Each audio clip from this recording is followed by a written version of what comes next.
Dialogue with Trypho, chapter 27.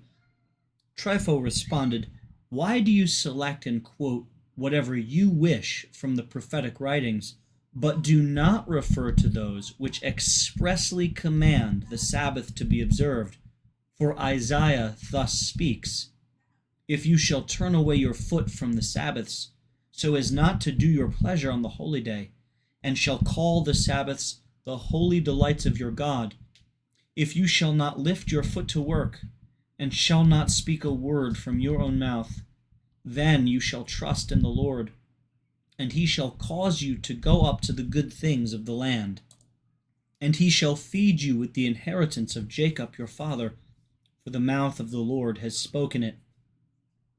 I responded, "I have passed by them, my friends, not because such prophecies were contrary to me, but because you have understood and do understand that although God commands you by all the prophets to do the same things which he also commanded by Moses, it was on account of the hardness of your hearts and your ingratitude towards him that he continually proclaims them, in order that, even in this way, if you repented, you might please him, and neither sacrifice your children to demons, nor be partakers with thieves, nor lovers of gifts, nor hunters after revenge, nor fail in doing judgment for orphans, nor be inattentive to the justice due the widow, nor have your hands full of blood.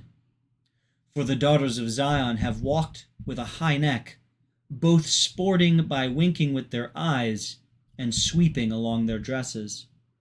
For they are all gone aside," he exclaims. "They are all become useless. There is none that understands. There is not so much as one.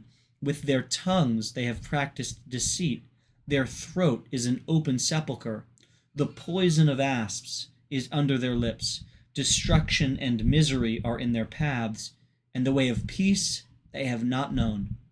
So that, as in the beginning, these things were enjoined you because of your wickedness, in like manner because of your steadfastness in it, or rather your increased proneness to it. By means of the same precepts, he calls you to a remembrance or knowledge of it.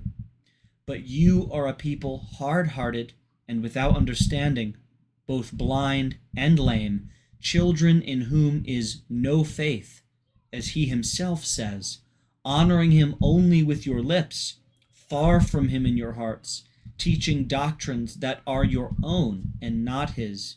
For, tell me, did God wish the priests to sin when they offer the sacrifices on the Sabbaths, or those to sin who are circumcised and do circumcise on the Sabbaths? Since he commands that on the 8th day, even though it happen to be a Sabbath, those who are born shall be always circumcised. Or could not the infants be operated upon one day previous or one day subsequent to the Sabbath, if he knew that it is a sinful act upon the Sabbaths? Or why did he not teach those who are called righteous and pleasing to him, who lived before Moses and Abraham, who were not circumcised in their foreskin and observed no Sabbaths, to keep these institutions?